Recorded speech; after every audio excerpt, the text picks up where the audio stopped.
This podcast is made possible by your support and your donations. Thank you. And by the purchase of my book called Everyday Buddhism, Real-Life Buddhist Teachings and Practices for Real Change. I will post an affiliate link to the book on Amazon in the show notes. And if you've already read it, please take a minute to rate and review. And also consider purchasing it again for a friend or family member as a gift.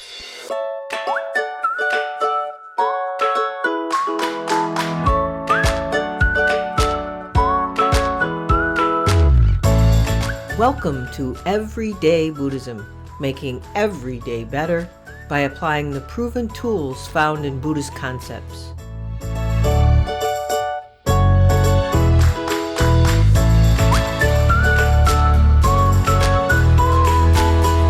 Welcome to episode 109 of Everyday Buddhism, making every day better.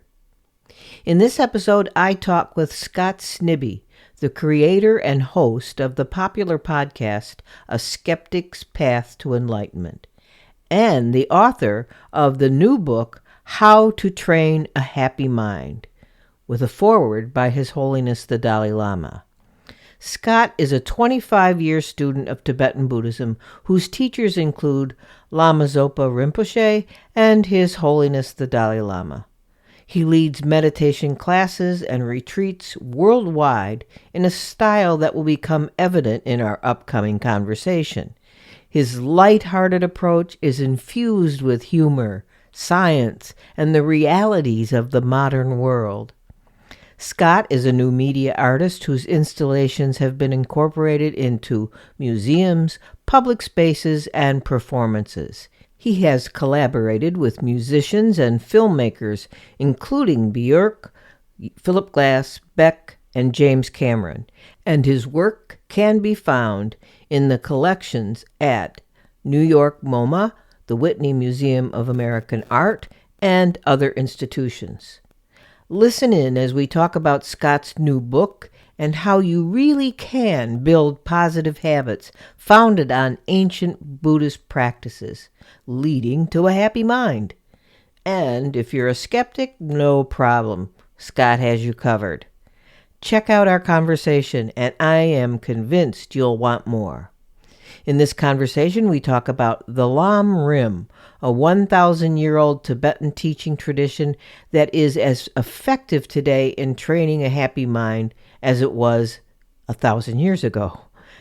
We also talk about analytical meditation, a practice both Scott and I credit for significant transformation in our lives, a practice of pointing the mind at the mind, training our thinking to be a friend and not a distraction.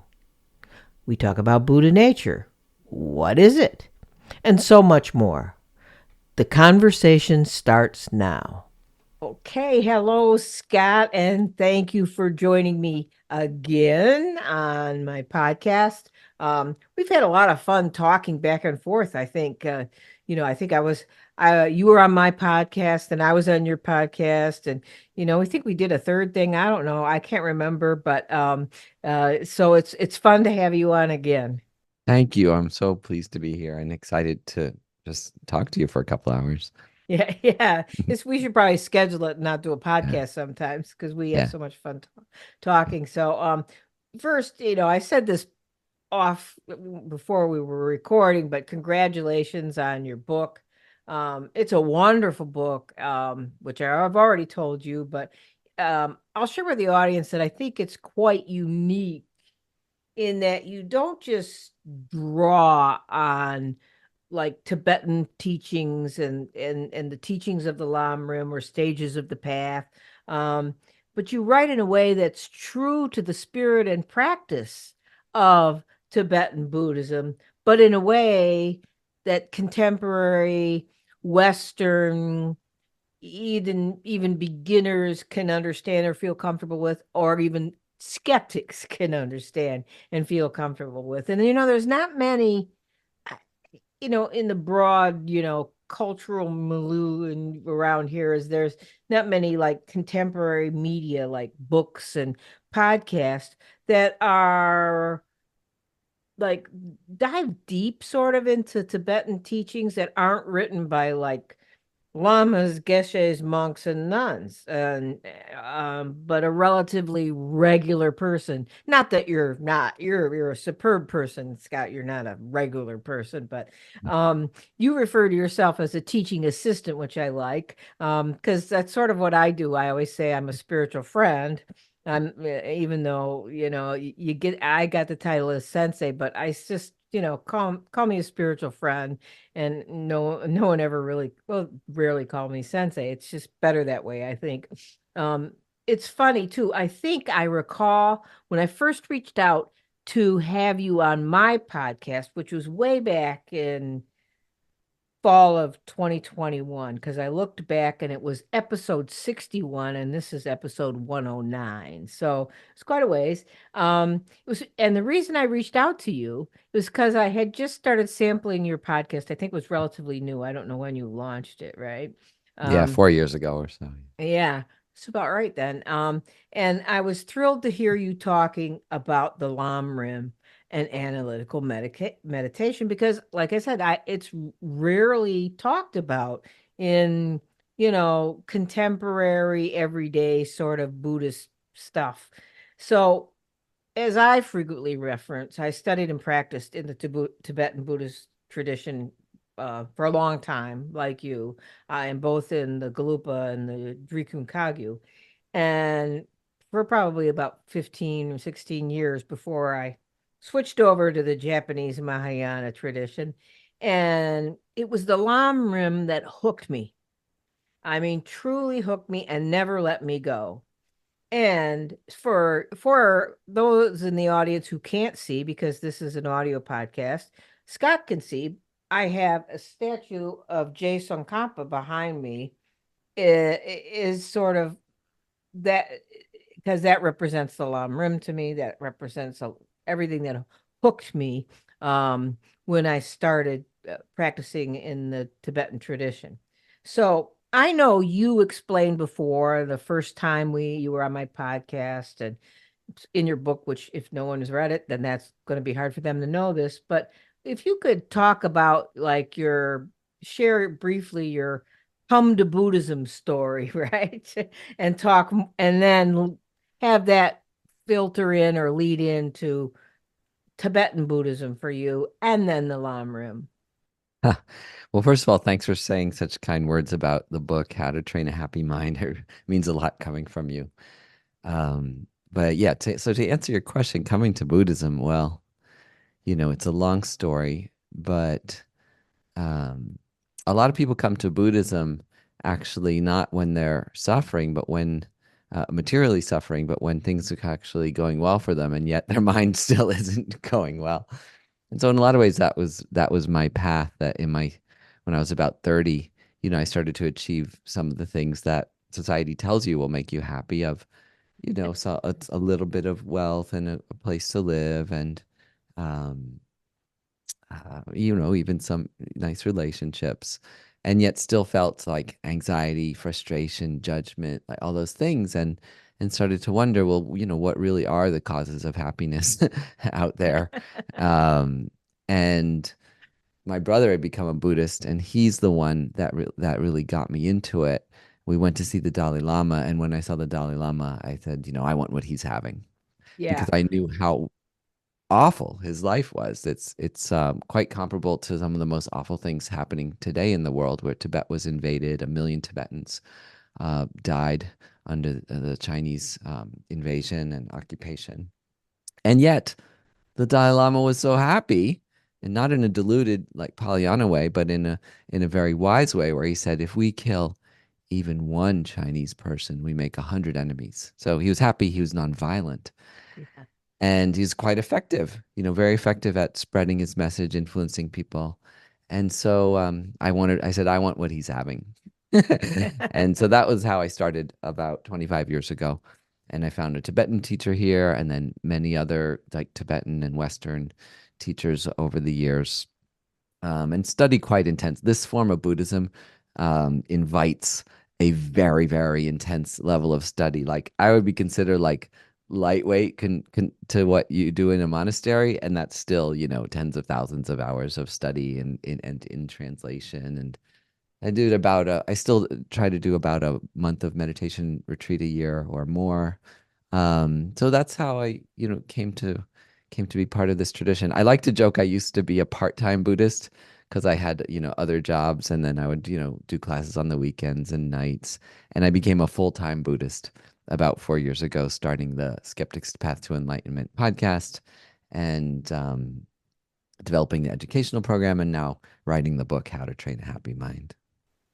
We have such similar, in so many ways, we have such similar sort of come to Buddhism moments and sort of trajectory. I took a little path away from Tibetan Buddhism, but the same thing happened to me. It's like I I was I was always attracted to the study. Like you said, in this kind of Buddhism, you really kind of have to hit the books even while you're practicing, especially if you're in my feeling, because you practice with a lot of these teachers as well, and the Galupa tradition, which is the tradition of the Dalai Lama.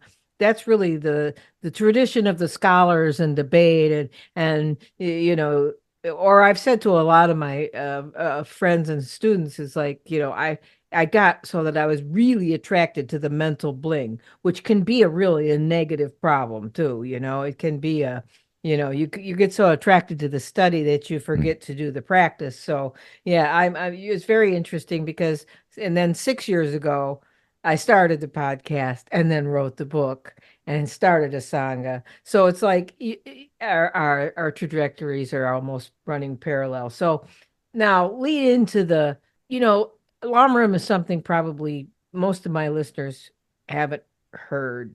Maybe I mentioned it once or twice. I talk about it in my sangha. I want you to explain, because this book is really Mhm. on the based loosely on the Lamrim.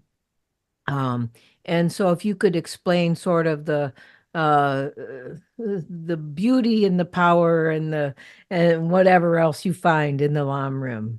Sure. So the Lamrim is 1,000-year-old tradition. It was created when Buddhism first came to Tibet, and it was revised about 500 years ago later by Lama Tsongkhapa, and that's the version that I practice and that the book is based on.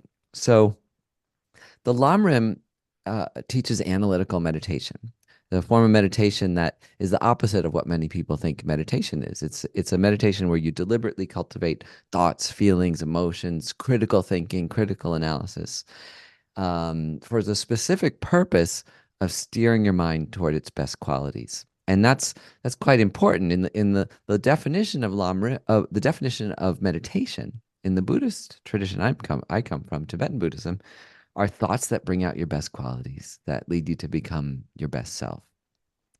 Which is different than what many people would think meditation is. They would often say meditation is to calm your mind or help you focus better and so on, which are more like side effects of meditation, not its main purpose.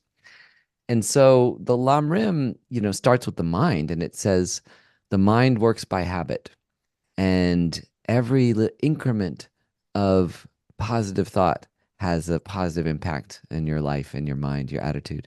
Every increment of negative, disturbing thought, delusions, which we can talk about, in detail later, leads to more delusion, more negativity, more, frustration, and so on. And so it orders a specific sequence that is said to work particularly well in order to evolve your mind toward those best qualities. And it starts with this preamble of try to understand the mind, which we can talk about in detail if you like. And then it moves on to specific topics. The first one being how precious life is, how lucky we are to wake up every morning alive, and how much we can accomplish with every day. It moves on to impermanence, which is often, I think, the most like resonant topic for newcomers, which is that everything is changing, and this weird delusion we have that things don't change or shouldn't change is one of the most fundamental sources of our frustration and other and dissatisfaction in life. And it goes on, to 8 other topics, like culminating in the most advanced topics of Buddhism, which are love and compassion. Sometimes people think that's the basics, but those are actually they're quite advanced to practice those topics in a way that encompasses everyone. Yeah, Not right, just the people close to you, not even just strangers, but even the people you hate the most and think are right. causing the most harm. And then the last topic of interdependence, which is the antidote to what they say is the root problem for all of us, is feeling separate, Mm. feeling that we're separate from other people, feeling that we're separate from the planet, the nature, which then causes loneliness, selfishness, aggression, uh, addiction, and Mhm. things like that. Yeah, it is analytical meditation, I think, that hooked me. The Lamrim too, but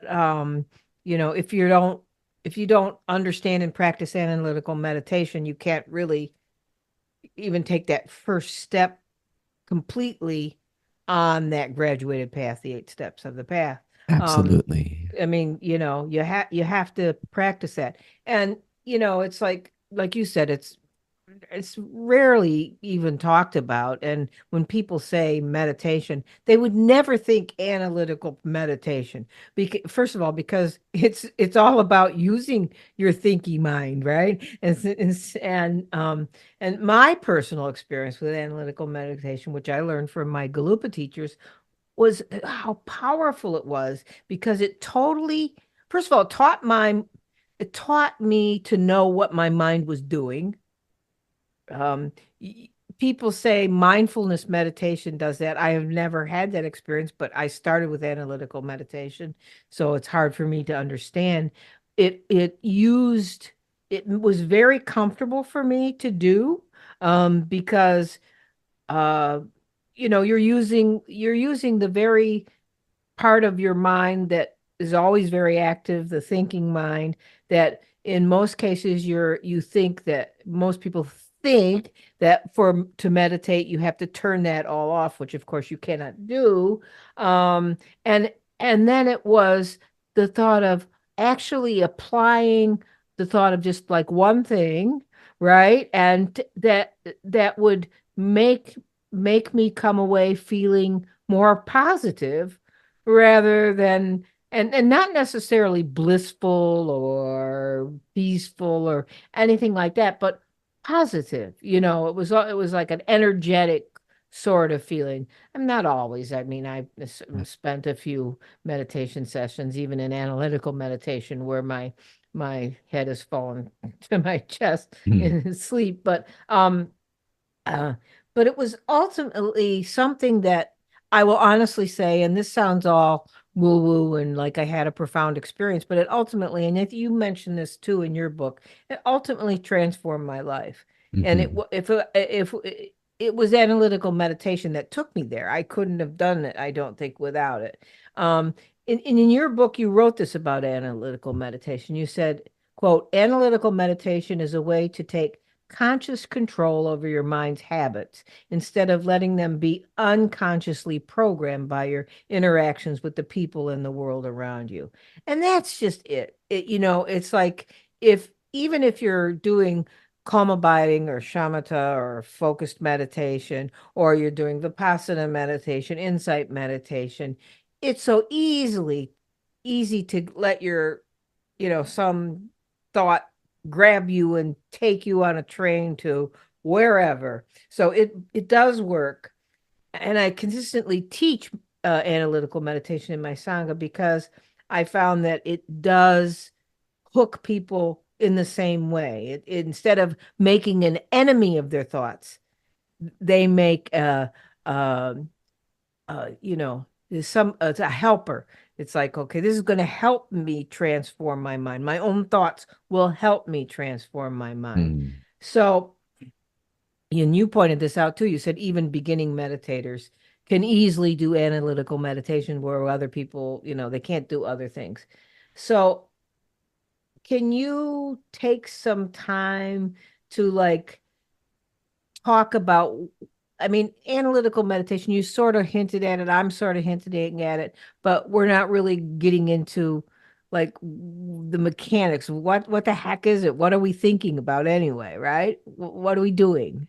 Yes, well, they're habits of thought. It's quite actually confusing at first to understand how your mind works because people think they're free. People think they have free will. It's actually kind of a pop. There's a new book about this. Um, but really, when you look at your mind, to figure out whether you have free will or not, ask yourself, the last time you got angry, were you free to instantly stop? That's And right. right, were you free? Were you free to get angry? Did that angriness come out of a decision to be angry? And once you were angry, were you free to stop immediately when you want? I think the answer is, of course, no.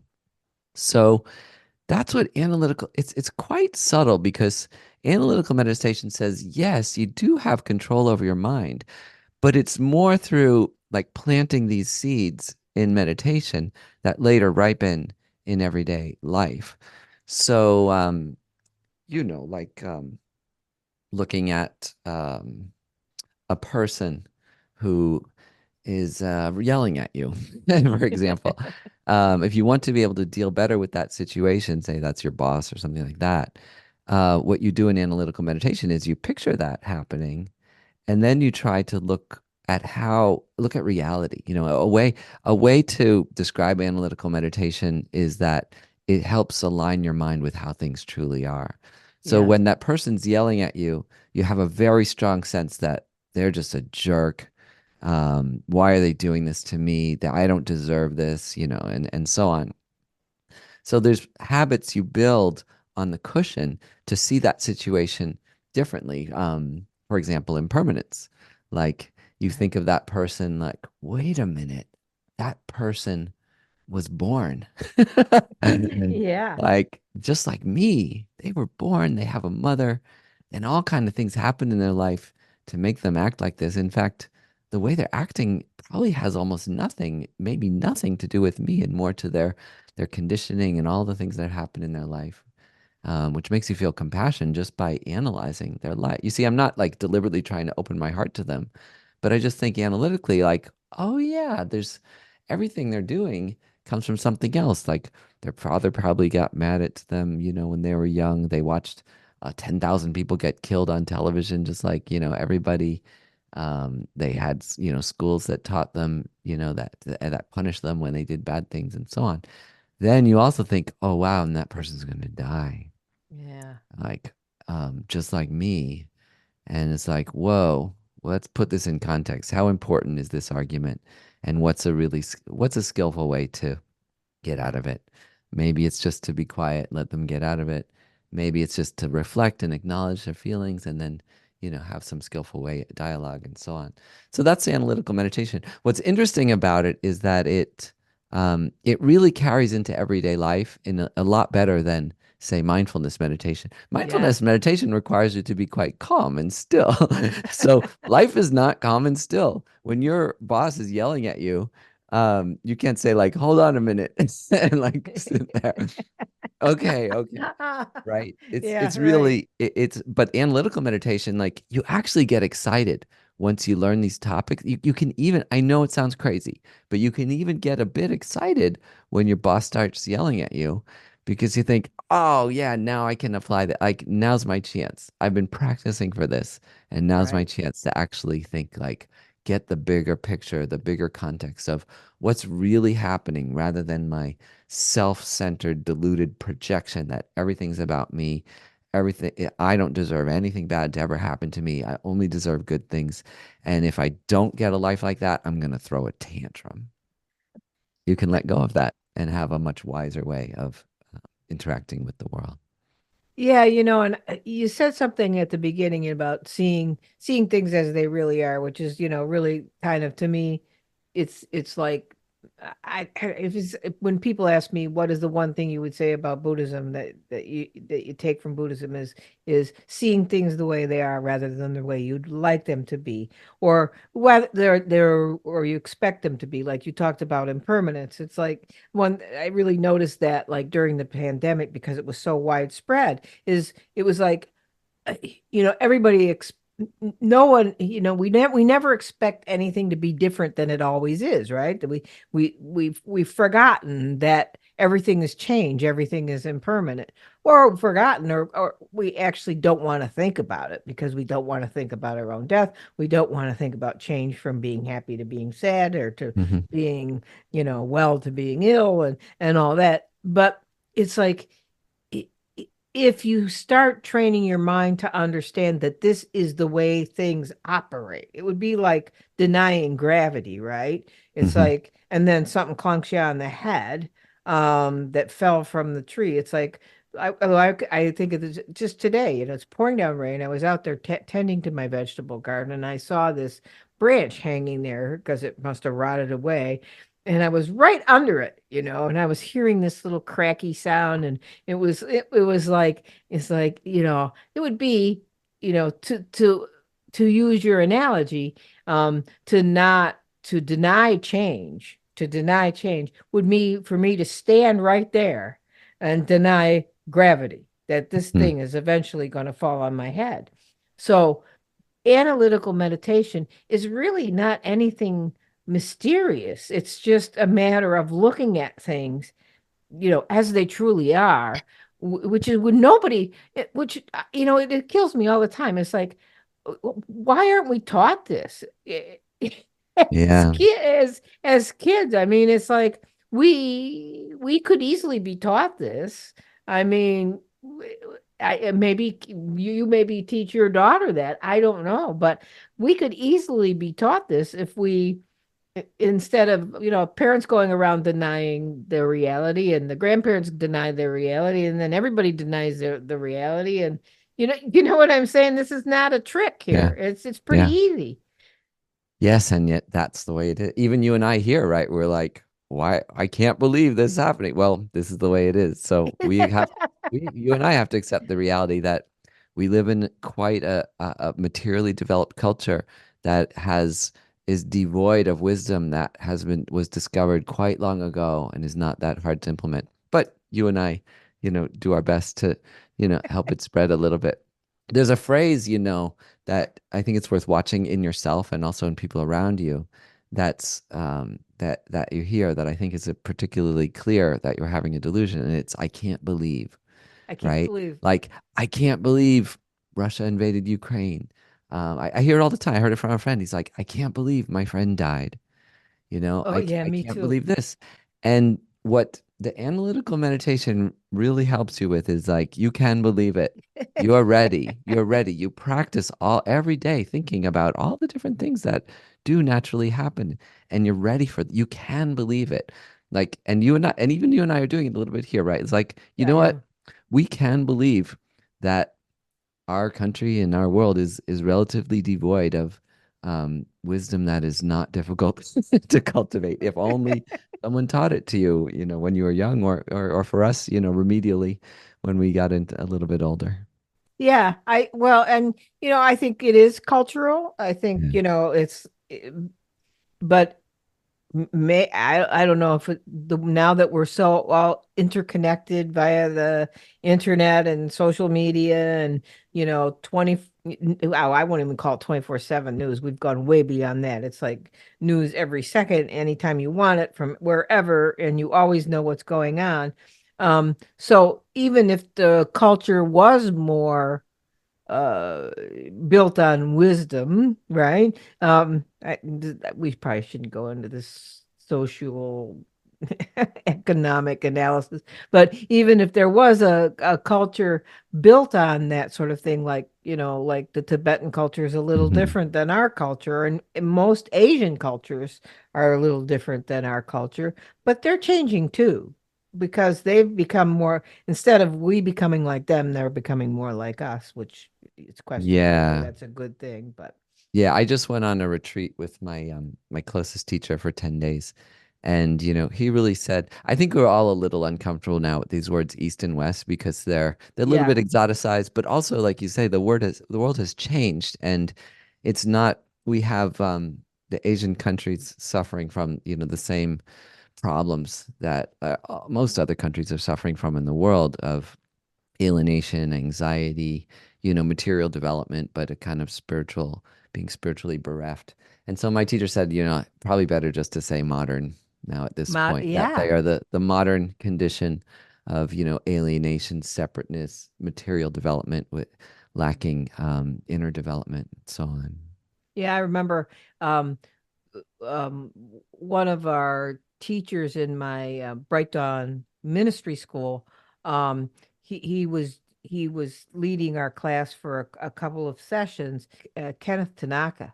You may or may not have heard of him, but I'm sure my listeners have because they've Mm. heard me talk about these people. But he was saying, and he was talking to us from Japan because he was we were talking about, well, who do you think, you're a more religious culture, from a Buddhist religious, and he was saying, he was like, stopped us right there. Are you kidding? This Japan is there's hardly any spiritual, religious anything left. He said the culture that's the most religious is the US, and it's pretty much evangelical Christian. That's what he said, and it woke me up to, like, sort of what your teacher just said about the Mm. East West thing. It's like, that was true then, not so much now. So yeah, you explain that so well about the analytical meditation, so much that, you trapped me, really. You trapped me and say, you made me look like a fool. You have a chapter, the way your book is laid out. You have a part one and a part two, and in the part two, I'm not going to give away too much. Don't worry, Scott. Just Oh, enough to say anything. It's good to just reflect. enough to get them to buy it. That's all. But part two is the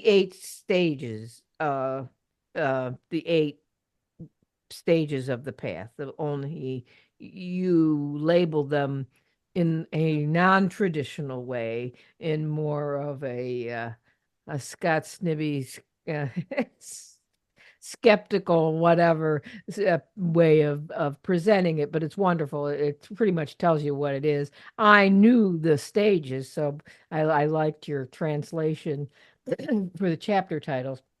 One of them you got me on, but we can talk about that. But chapter part one is where you talk about analytical meditation and the mind and consciousness. Sort of it's a setup, so readers would understand what you're trying to do here.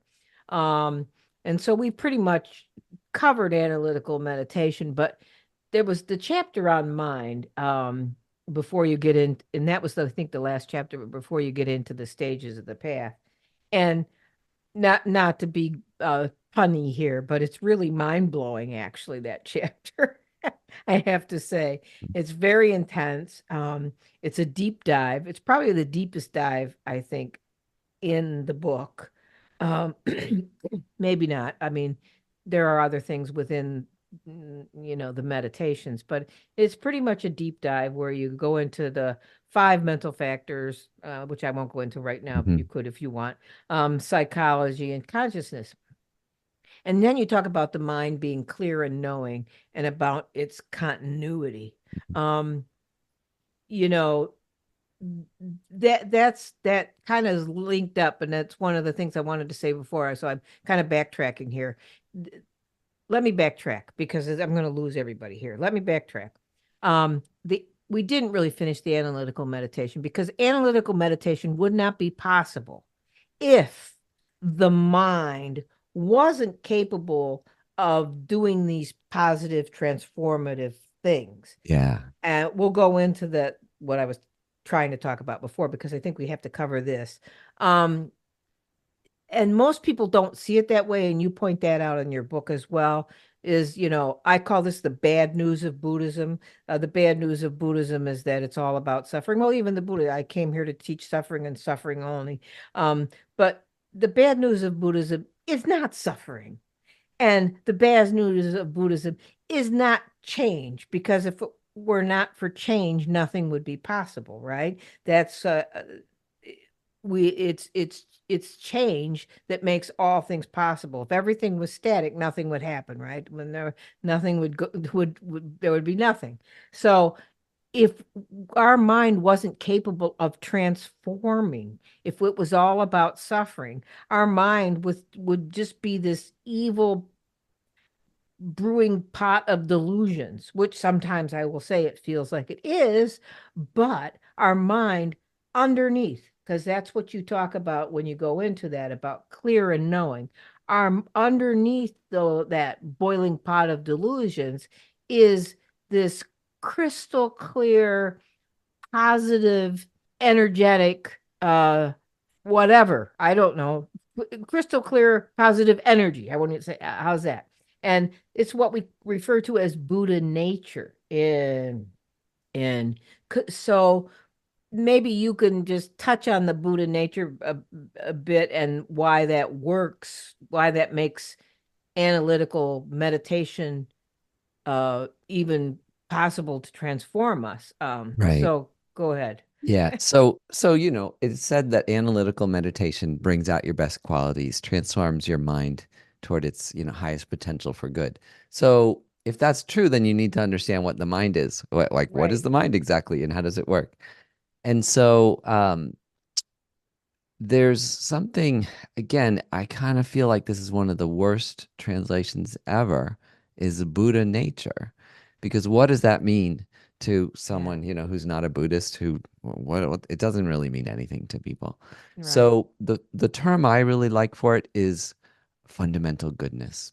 And this, I think, is the more fundamental truth, at least for the Tibetan Buddhist lineage, the Mahayana Buddhist lineage, is not that life is suffering, which is the first thing most people hear about. First and last thing a Yeah, lot of people right. hear about Buddhism. Like, okay, that's not for what I already know there's enough. Like, I know that. I'm out of here, right? Yeah. I don't need to go think about this in my spare time. Um, I think it's this other truth that's fundamental to Mahayana Buddhism, which is that the mind is fundamentally good. Each of us are fundamentally good, and those things that cloud our mind, that seem to completely, fill up our mind sometimes, like worry or craving, frustration, jealousy, arrogance, pride. They use this term arrogance, pride, which is actually bias. That's when one person thinks they're better than another, which is a very big topic today with, racism, sexism, and gender, and so Right. on. Um, all of those things are shallow. They're not fundamental. They're actually at the lightest, shallowest level of your consciousness. And we're so busy and distracted that many of us never get below that level. But in meditation, you can do that. And I really, really debated whether to include this topic right at the beginning because it is quite deep, but it Yeah. is so important. And I'm glad I did because I ask lots of readers all the time, like, did that work for you? And was that hard? And they're like, no, that was really, really eye-opening and awakening to understand that my mind is fundamentally good and then to start break it down into little bits, still, because you can say the mind is fundamentally good, but you're like, what is this vague, big blah of the mind? Oh, Tibetan Buddhism is so, so precise. And by the way, it's Indian Buddhism, actually. It comes It from, is. it started in 1,000 years before through an India tradition, beginning with like Asanga and Uh, Vasubandhu and people like that. Um, so, so then, yeah, I go into sort of what is it exactly? And you think about the different ways of looking at your mind to break it down, to slow it down, and understand when it flips to something destructive and where you can stop it in its tracks. But then the second thing you were talking about is actually touching that fundamental goodness within your mind because you actually, it's pretty debatable if you try to debate intellectually whether our mind is fundamentally good. There is scientific evidence for it. There's whole books written about it, like why zebras don't get ulcers and things like that, yeah, right. which we can get into if you like. But the real proof comes from an experience in meditation. And I have found that a majority of people can have this experience. Some of them right away, some of them it might take, weeks or months. But through the meditations I share in that like preliminary chapter, which is to just try to point the mind at the mind, which sounds crazy in a way, but you can do it.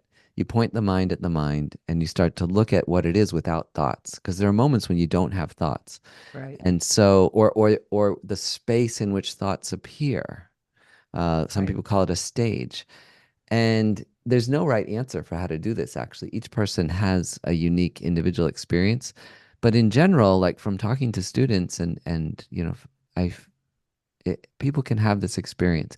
And that's the thing that really gives you confidence. Like, wow, I touched that thing that I don't need anything to be happy. It's sitting there right now, all the time, underlying all experience is this fundamental, like self-confidence, courage, satisfaction, energy, even joy and bliss, these words.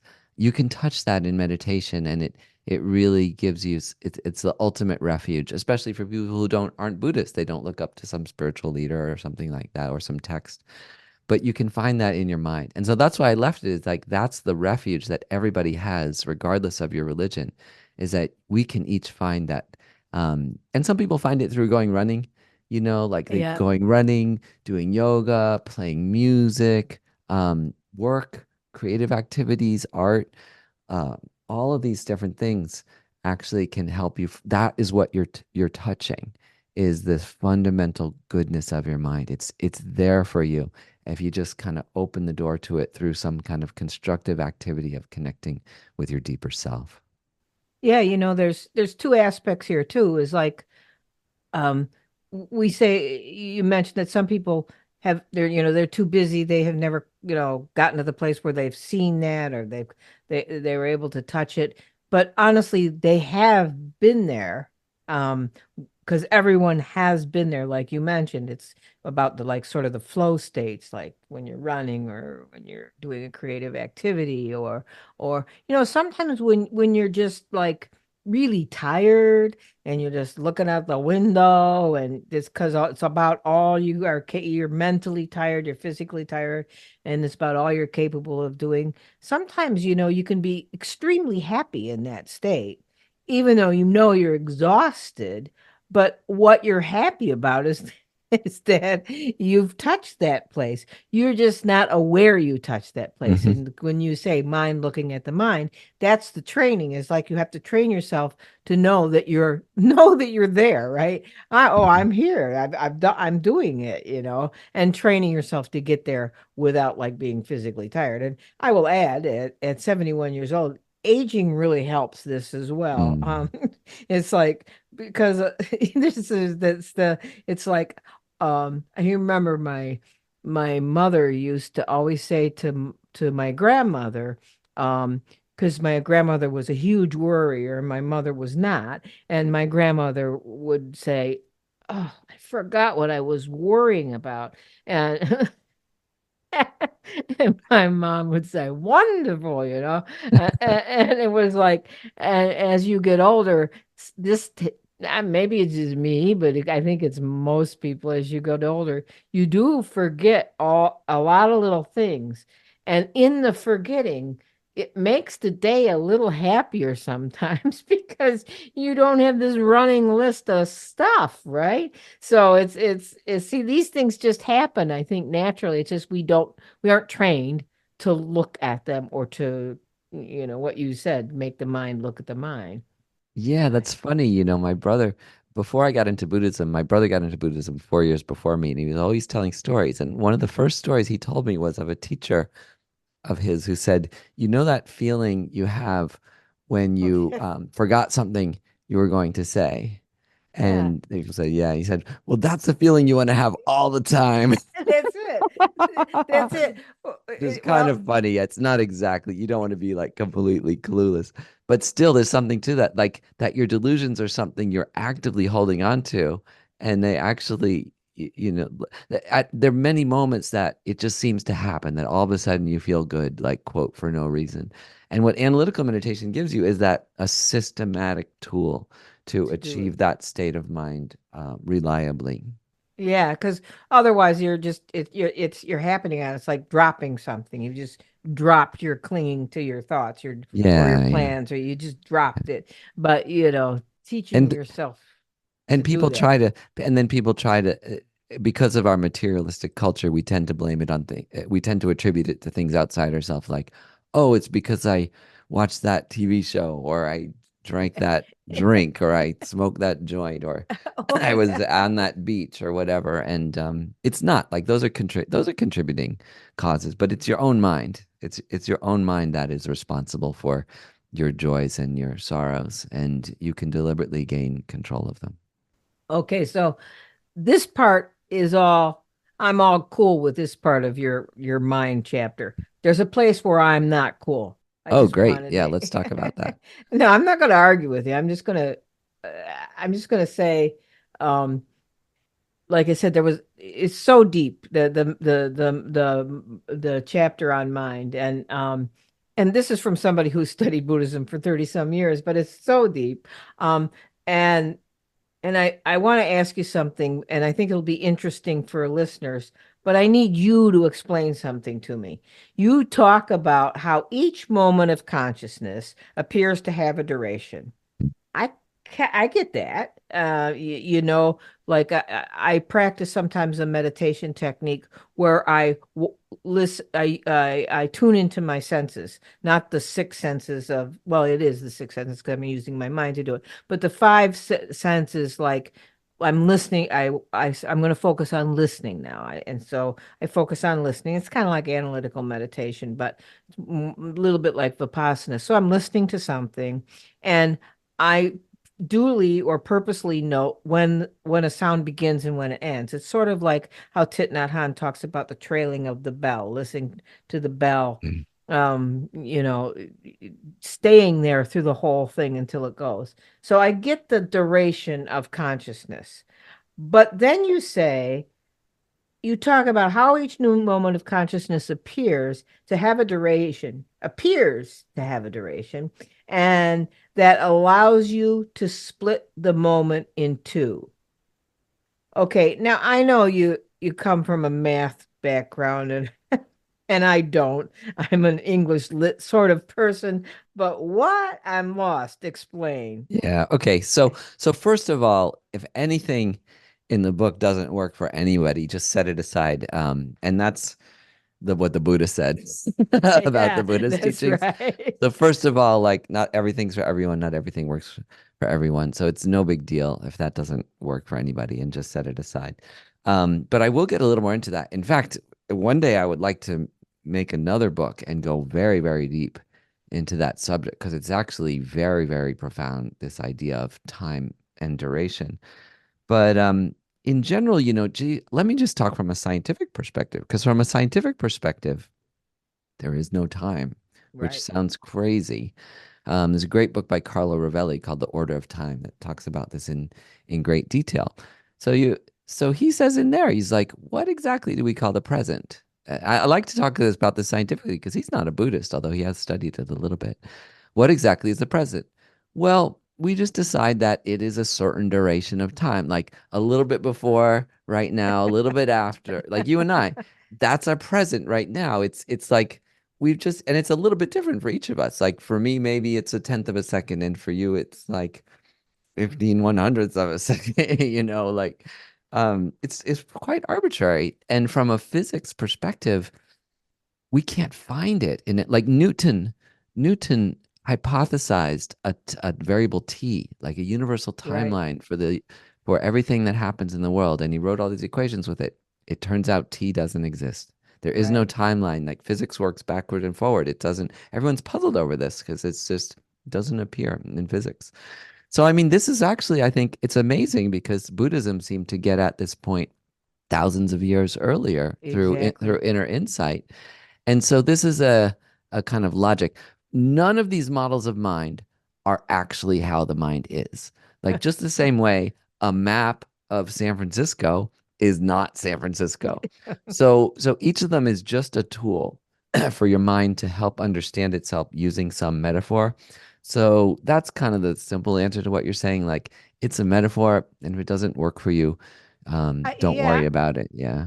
I get the irrelevant, or the fact that there is no time, and Yeah. that's a very important concept. I mean, but I think a lot of people get that these days because, you know, physics and the new physics, it's been popularized quite a bit, and So, but at this, I think the mechanistic Newtonian model, people pretty much get that that's gone, or Yeah. maybe most people get that it's gone. Maybe some people still think time is a thing, but what I still, I just, you got to go a little more.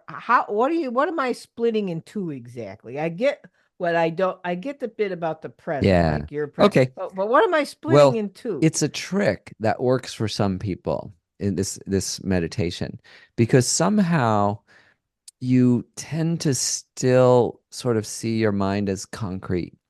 And for some people, it's a kind of like spatial concreteness. For others, it's a temporal concreteness where they Ah, think their thoughts are real. In fact, it's probably one of the biggest delusions that people have is identifying with their thoughts. Like I'm this thought, and then I'm that. Like they think I'm angry is a great example of that. I'm sad. I'm happy. You're not right. anything. You're not anything. These are just thoughts that pass through your mind. And so this is a kind of trick to get through that works for some people. If you do tend to feel like concretely identified with moments of with a thought. So you say like, I'm angry. Okay, there's this stretch of time where I'm having this continuity. Okay, Like I'm now I'm angry getting. from the moment my anger started to that moment, like saying I'm angry at Wendy. So that started at a certain point, and then it's ends at a certain point. Like that's one moment of consciousness, and then you're like, oh, but that has a duration. Then there's a kind of a middle part where I'm at. I So get it. so Okay. then it's like, well, what if I cut that in half? Then there's that first half of my anger. Then if that, but then you just keep doing it, and there can be a kind of a magic trick that happens as you keep dividing, and all of a sudden, bam, you break through to something much, much bigger. Like, wow, when I dissolve, I don't find, I don't find an atom of consciousness, a quantum of consciousness, of a quantum of temporal consciousness, and yet it's weird because by slicing infinitely thin, all of a sudden it's like you're every when, you're every yeah, like the present No. moment, like a true instant of time, like the true present has no duration. Right, right. But Okay. when you've experienced that, that's another way to touch that fundamental goodness of your mind. It's just it's like, some people take a drug to do this, but you don't need to Yeah. do. This is a way without any substance to have a similar kind of awe-inspiring experience that opens up your consciousness. No, I get that. I get that. I guess maybe it's because I wasn't as a concrete of a thinker as maybe some people are. I mean, It's I not just for didn't. everyone, yeah. Yeah, I You just didn't. probably can get to it more intuitively already, so that those analytical thoughts are maybe more just a barrier. But I get it now. I get Yeah. it's actually a good little trick. I mean, I do get it now. All right. Now we've talked around part one quite a bit, right? So it's probably good to get into part two, which is the, eight Lamrim stages, or as you put it, quote, a skeptic's path to a path of enlightenment, which I loved. Uh, in other words, it's your take on it, your twist on that. So I'll put you on the spot here about the eight. You even talked about where you do this in meditation, where you run through the Mhm. eight stages of the path in your morning meditation. And sometimes like you'll forget one. I'm the same way. I'll run through that. Or well, I talk about this with people in like the eightfold path, It's like it's like, you just start rattling it off. And like if some people, it's just total stranger would say, well, what is the eightfold path about? And, you just start rattling it off. And then I forget one, it's like Yeah. so I'm going to put you on the spot Sure. about the eight stages of the path. But what I'm more interested in, and I think that what the listeners, and I think you'll agree with me, would be more interested in is what are we doing with these stages? I think instinctively people will know now after we're talking is like they're because you talked about it before, it starts at a certain level and it takes you deeper. And the deepest level is actually loving kindness and compassion, or bodhicitta in Mahayana terms, I would say, is like, which seems like that would be this. reversed to most people. So if you can sort of explain sort of how it's stacked and what we're trying to do with these Hmm. stages, does that make sense? Sure, sure. And there's a lot of ways of describing that. I mean, one is the progressive developmental nature, that it is a coherent program for developing your mind toward its best qualities. Another really practical aspect, which I actually have right in the introductory chapter, is that each topic is an antidote to particular mental delusions. And so I'll give it like a specific example. So if anyone has a partner, or remembers having a partner, you get annoyed with that person. I do not doubt. No. I do not doubt there's anyone listening who has not had this experience. And if so, you don't need to read the book, probably. Um, so like say I'll get mad at my wife inside. Um, oh, she's being irritable. She looks irritable, or she's not being nice to me, or she didn't do the dishes, or whatever, some trivial thing, right? The antidote to that is rejoicing, is thinking, wait a minute, she's my best friend.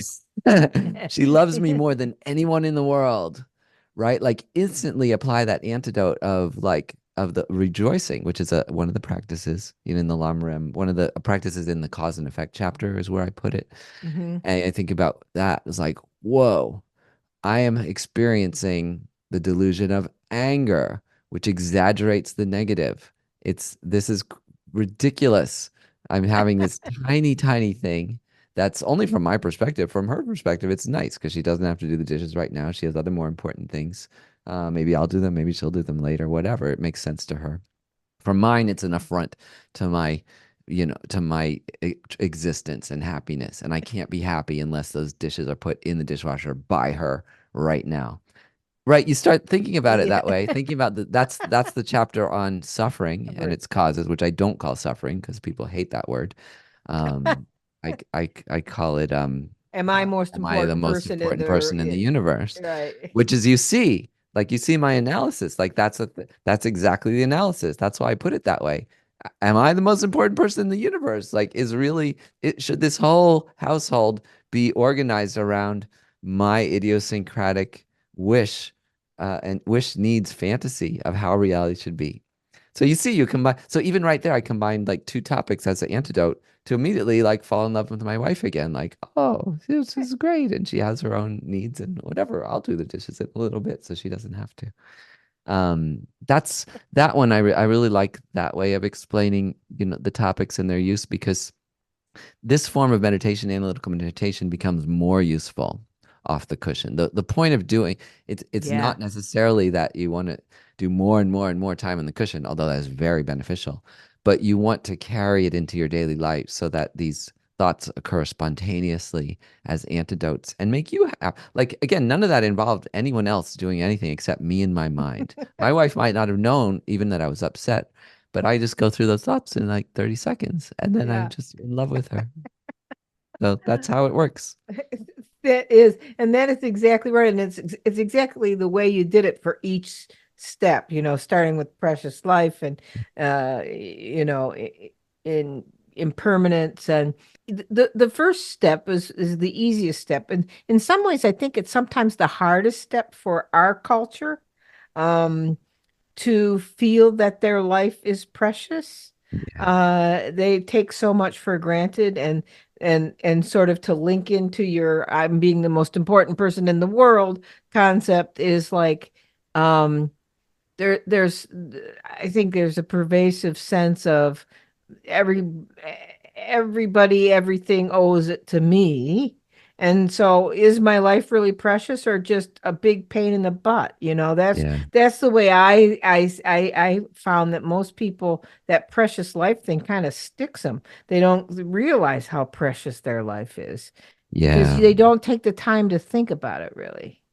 Yeah. And in the book, I have a couple of, European European white guy quotes that are quite wonderful that help with this topic. And one is from the Gottfried Leibniz, who's the first documented person, I found in the West who said, "Why is there something rather than nothing?" Like Yeah. that is the one I heard that a long time ago, and that I just still think about that all the time, and it snaps me out of taking things for granted. Because it's easy to, you just take everything for granted, like Exactly. planet, life, this food, da da da. And then you're just like, it's not quite good enough. It's not quite perfect. It could be better, which is true. It could be Yeah. better. But just the fact that there's anything, like that's the crazy miracle. Not that there's multiple lives, if like that's not it. It's like that there's one life, that there's one planet, that there's one galaxy, that people are generally actually pretty nice to each other as you walk down the street each day. And most people all day long are just doing things for each other, Right. getting paid to do it or not. Um, like this real common sense of that. The Dalai Lama says, civilization is kindness, which I Yeah. think can be really hard for people to hear right now, but is substantially true, even in Israel right now, right? Like Right. even there, most people every day on both sides of that conflict, they just want to go home and have dinner with their family, be in a safe place, to have some laughs, sleep well, have a roof over their head. Nobody can argue with that. That is not something that we need to yell and scream and fight about. Everybody wants a safe, happy, thriving life filled with like love and some resources. Yeah, Um, my teacher, Reverend Koyokobo, say his father had a saying, and that was, "World peace begins with gasho," mm. and that's what you're saying, Wait, and what does that's gasho mean? gasho is it's like namaste, but Yeah. Gratitude, kind of it's like, a yeah, peace. Japanese, yeah, it's more of a um I completely honor you, for who Yeah. you are, just because you're here. And the world, that is to me sort of the anchor around the precious life thing. Hmm. So I just went ahead to No, offer that very because nice. that's just the Very nice. way, Yeah. sort of the way Dalai Lama speaks of it. Yeah. And that leads into the topic of equanimity, which is to equalize our feelings to all beings, that we're not superior, we're not inferior, that everybody deserves happiness. Nobody wants to suffer. And all the relationships are changeable. Like the people, we've all had people dearest to us who are now strangers, enemies, partners are a great Yeah, example. Almost everybody we know, you and I were once strangers, that's whatever, right. 5 years ago. Now we're friends. Hopefully That's we right. won't be enemies, but It it happens. could happen.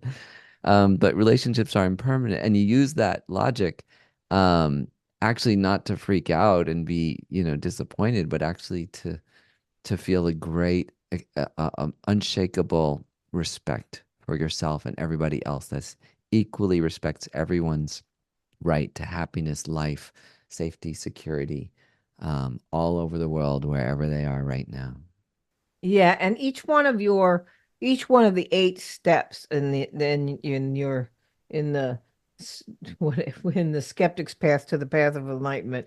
Mhm. Um, uh, I like that the Matrix referenced, and renunciation was pretty awesome. It's, the renunciation is another term, or another concept, just like precious life and Mhm. impermanence and renunciation. Those are things that almost have negative connotations to Mhm. our culture, I think. I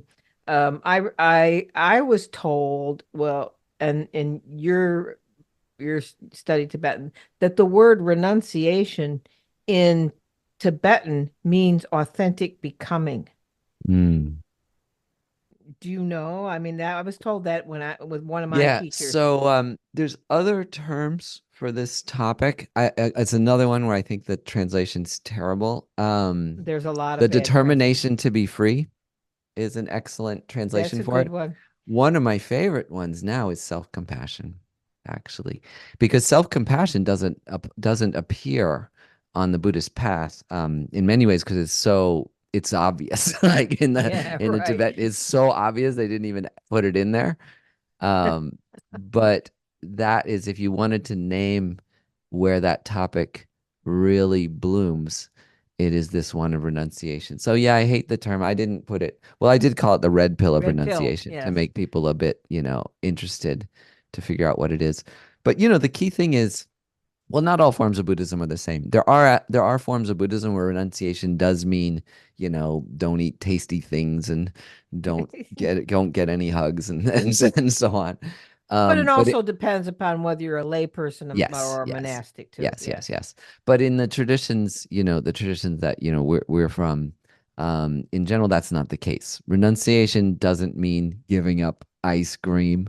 It doesn't mean giving up making love to your partner, Right. but it means giving up the delusions, like these poisonous mental states that anger, attachment, selfishness, that make us not enjoy even when we have something pleasurable. Yeah. That's real renunciation, giving up your delusions, Yeah. renouncing your delusions. Yeah. And which was authentic becoming, actually. It's becoming who you really are, that Buddha nature that Yeah. underneath it all, underneath the delusions. Yeah.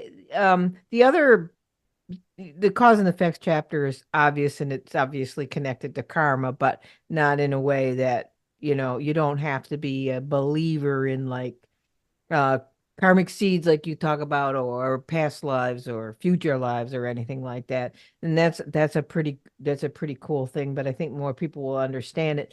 But the other one that's really tough is how things exist and who am I, which is it's well, that's about no self and emptiness, and which Hmm. is like nobody gets it ever, and it takes a while, but it's pretty obvious really when we get to it. Whenever I run an introductory course to Buddhism, and I run it about twice a year, and that's always on my book. I have I start my book with that air that Mm. you think you were dumb starting it with mine. I started my book there. um Yeah. so which is probably it's a hang up sometimes, but I always think that if you don't grasp that part, it's pretty hard to get at all the rest. You have to get that this, uh, just like you talked about, like we have this strange illusion of no change, illusion of everything remaining the same. We have this strange illusion of what we are, like we even said, like you said, I am angry. Well, no, Mhm. you're not. You are whatever you are right this minute, but Mhm. you may be angry now, but Yeah. you aren't an you're not angry. That's not who you are. And so it is obvious, but it's very hard. But I liked how you ended that. Is there anything you want to say about that in your chapter? Well, I mean, a few things. First of all, there are many different orders to do these topics. And they say, in our tradition, there's even certain teachings, the Tibetan tradition, that for those of great qualities, you start with the topic of emptiness, which Yeah, is you're not. quite Yeah, a great intellect. So in general, like a lot of the people studying, I mean, just people are so well educated in general, in the West and in our country. So it's quite appropriate actually for a lot of people. Robert Thurman, recently wrote a wonderful book called Wisdom is Bliss, and he's quite very, very strongly said, in general, like the meditating can have little benefit or even harm for people unless they have some sense that there isn't that hard self there meditating. Like if you're yeah, meditating and you believe there's a strong, independent, Scott or Wendy there that's separate from the cushion, that's separate from the people outside walking by, that's separate from your partner, the meditation won't be effective, limited or no yeah, benefit. So I think what you say is very wise, and it makes a lot of sense if you can find a way to start with emptiness. But that's why the path starts off close to impermanence, because that's like the precursor to yes, emptiness. But yeah. no, as long as you believe there's a strong, hard, separate self, yeah, whatever you're doing, it's not going to be very beneficial. It's not going Yeah, to. but when I first started practicing and learning from teachers in Tibetan Buddhism, it was like verboten to even talk of emptiness, and don't you dare teach of emptiness. I was tapped to teach an introductory course at our local Dharma center, which was a Rikun Kagyu center. And I remember asking the director, well, I really plan on talking about emptiness. Is that okay? Because I heard all this. Don't speak about emptiness to people who haven't like taken these empowerments or done this or done Mm. that. And it's like, I'm so glad we've gotten kind of past that. Yeah, and a lot of that is just kind of Westerners projecting that Christian fundamentalism onto Tibetan Buddhism. Like that doesn't really come from our teachers. Like, and Robert Thurman talks about this too. I love quoting Robert Thurman. He's one of my favorite teachers. But he says, basically people in our culture are already nihilists. So the risk with emptiness, the risk of teaching emptiness to somebody like before they're ready for it is nihilism, Right. that they'll suddenly think like, oh my God, nothing exists. It doesn't matter. Like I can do anything. I can be immoral. I can harm others, harm myself. Well, what Robert Thurman says is, guess what? Most people are already nihilists in our Yeah. culture. They actually don't believe in anything. So to teach them about interdependence, emptiness, dependent origination is Right. the logic with which you come to understand, quote, emptiness. The word emptiness is, again, a terrible translation because Terrible. in our language it means like barrenness, voidness. It has these overtones of nihilism, but it's the exact opposite. It actually means complete and total interdependence, in separateness. You're totally embedded and connected to everything else all the time, and any other point of view is a misunderstanding. So, teaching that through dependent origination, um, yeah, I don't, Yeah. it's very beneficial. It's very Yeah, beneficial. it is. And a lot of this came from the old literature, like, the old literature that was translating like Tibetan Buddhism from like you said, a Mm. Christian point of view, a Western Yeah. And point it, of it view. made sense at a certain time. Like that is the thing, and I write that in the introductory chapters to this book is like, boy, this is the challenge of teasing apart what was Yeah, culturally and temporally specific in the Lam Rim, in the stages of the path, and what is essential. And sadly, I don't think I have, a claim on the authority of saying that. But, through conversations like this, through, grappling with it, teaching your own practice, like we can start to see, oh, okay, I think for this current time, this current audience, this is a more skillful way to introduce this topic that relates to our culture and helps people with their particular mixture of delusions and biases.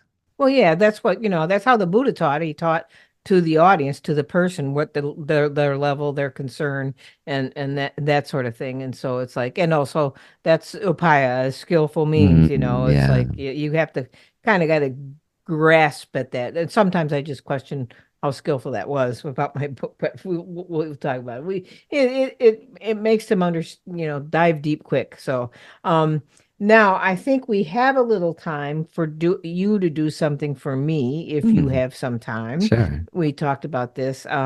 Scott's an excellent uh, meditation leader guy, and he does this great. And he does this in his podcast. He's doing this as part of his community now, where he's leading meditations. And so since his book is chock full of all these meditations, basically analytical meditations, I asked him to lead us in a brief meditation or analytical reflection of his choice. So go ahead, Scott. Yeah, I'd be happy to.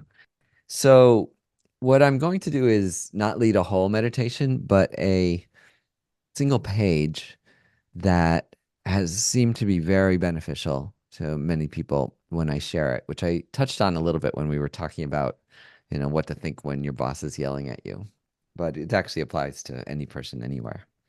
And so this section, it's on page 76 called Everyone Walks the Hero's Journey. And you can, as you listen to this, you can kind of close your eyes and reflect. But it's more like a momentary contemplation rather than like a deep meditation with all the stages of a meditation session. So let's go into it. Okay. Everyone walks the hero's journey. From Jesus Christ to Luke Skywalker, the hero's journey is a universal structure for mythical tales of growth and adventure. But each of us is also the hero of our own life. We may rarely acknowledge it, but each of us was born, and every one of us will die. In between, we all experience our own struggles, conflicts, triumphs, and loves. As you encounter people in your daily life, a powerful meditation on impermanence is to picture the moment each one of them was born. Imagine their mother's pain, her exhaustion and joy at creating a fragile new being whose life depends on her. Then, try to imagine how that person will eventually die, alone or surrounded by loved ones, agitated or at peace. This technique is especially helpful when you're angry with someone because it helps put your dispute in perspective.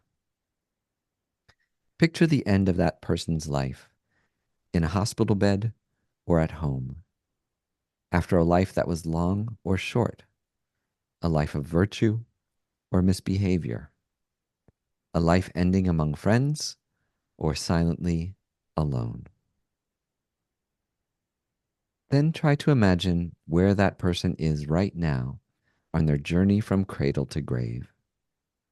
What dreams, goals, and disappointments they may have had, moments of loneliness and intimacy.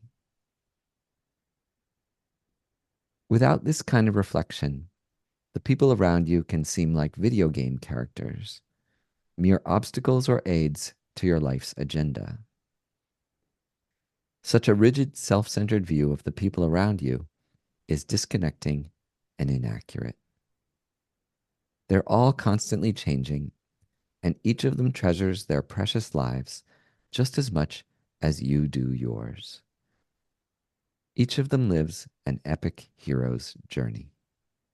Thank you That's it. so much, Scott. That is beautiful, and the way you worded it and everything, it's wonderful.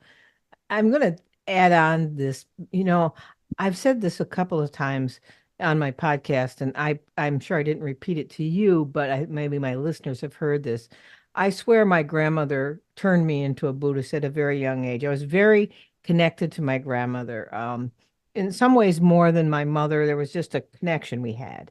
And she lived in our little town, and she just lived up the street from me. And, after school, I would walk up every day. And anyway, she would starting from a very young child, even from when I first learned how to read, she would have me read the local paper, and she'd have me read back in the day. This is in the 50s, right? There were in the local paper there were birth announcements and death announcements, okay? She would have me read birth announcements, and then she would have me tell her a story about what that child was going to be like. She was just trying to cultivate, I guess, my writerly mind or whatever. I don't know. And then we would go to obituaries, and then I would read the obituary, and then she wanted to know more about that person's life and how she felt. To this day, and I only realized it was sort of a Buddhist practice long into my Buddhist journey. I always read obituaries. And I always make sure now I read local obituaries, and it's not in the paper, it's on the internet. And I always there's maybe 10 of them, and I always pick one that speaks to me, and I try to feel what their life was like, the sadness of their death and all that. And it's like that so reminded me of Mm. your meditation that you shared with us. That is so beautiful. And it really gets into this point we didn't talk about that much, is how creative analytical meditation is meant to be. That it's not about memorizing the outline and doing it in exactly the way it's supposed to. It's about being like a musician, where you find your own way to perform it, to connect with your life. And so that's beautiful. It's absolutely beautiful. I really tried to cultivate a comfort with death in my daughter from her earliest days. And now her favorite, the one section of the paper, we read it on my iPad. But the one section of my paper she always wants to go to every morning is the same. It's the obituaries. They don't have birth announcements in the No, New York they don't. Times. They don't have birth Yeah, announcements but they anymore do either. have the obituaries, and she loves going there and reading about people's lives. So it's wonderful. Encourage her. It's also a good note about how to use the media intelligently and beneficially, because for many of us, when we read the news, it stirs up terrible delusions of like hopelessness, anger, Right. jealousy, and so on. So analytical meditation is particularly great to apply when you're reading the news or watching the news, because you can generate compassion, you can appreciate impermanence, especially when there's great disasters. You're like, okay, impermanence, like we didn't expect that building to fall down today. That's right. All of it, you start to see that everything can be seen through the lens of analytical meditation and can become everything you do, everything you read, everything you take in. Songs too, even listening to music, you can see like each of the songs relates to a Lam Rim talk. You're like, ooh, this one's about suffering. This I one's love about it. Yeah, I anger. love the song. I That's do that. I would make playlists actually where each song was related to one of the topics. So then I would enjoy the playlist, but then each one would remember, oh, Nirvana. Nirvana, ironically, would usually be about suffering, yeah, ironically. things like that. That's really good. And that's very cool about the creativity. It's like, maybe this is analytical meditation is like the jazz of meditation. So, Yes, yeah, it's very cool. Well, it is how, and you're right. It's the perfect anecdote to doom scrolling. If yes, you can yeah. learn, because I start my day after my meditation, and when I sit down in front of my computer, the first thing I do is read the obituaries because it Mm. grounds me in impermanence, number one, and number two, it helps build compassion and all that. Yeah, It really helps me good. get out of myself, because you Yeah, can get into yourself real fast, where as soon as you yeah, get up, yeah. in the In general, if anywhere, if you are reading the paper or online paper, anything but that front page, because the front page is just, it's really clickbait. It's designed it for like is. the most extreme emotions. So any other part of the paper is often better to start with, like the obituaries, science. Like there's so much in there. Yeah. It's amazing. Every day on the front page of the newspaper, it's about, all these awful conflicts and things. Then you find like a few pages down is like, whoa, we sent a new rocket into space. Or like these Yeah. people created solar panels that are cheaper than oil. Like so much actually amazing things happening every day that are deeply buried beneath that front page. So Yeah, which most people don't even step into. So that's very good, Scott. I yeah, love the way you look at it, and I love the song thing. I gotta try that one. that one's fun. Yeah. If you That do one. it, send me your Lamrim playlist. I'd Oh like to yeah, hear my about it. alarm room playlist. I love it. Now you've got me thinking. All right, Scott. So, it was wonderful to talk with you again today. There's so much more we could talk about. We could Yeah. always talk forever. But is there something you'd want to say here at the end, add, promote, whatever? What I would like to say is what a wonderful service you do with your podcast and your beautiful, precious human life.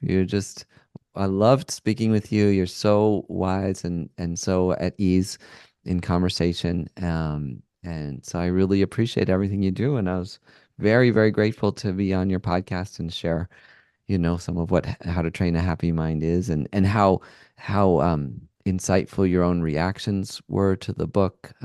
They helped me hearing that too. So But thank you so much, Scott. Well, I feel the same about you. So we shouldn't probably spare our listeners from, this mutual admiration society. But I feel the same thing. You just mm, do wonderful work, and I'm so thrilled to have you as a friend, even though, like you said, 6 years ago I didn't know you. So probably never would have met you since we're on the opposite ends of the country. So that's how interesting everything is. So thank you so much, Scott. I will add that I will put all your social media links, sure, sure. website, all that in the show notes. So everything will be there for people to look at. So thanks again, Scott. Thank you, Wendy. My pleasure.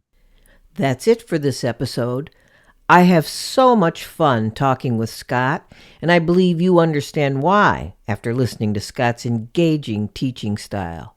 You can find out more about Scott, his book, and his teachings using the links in the show notes. Next up, my usual reminders.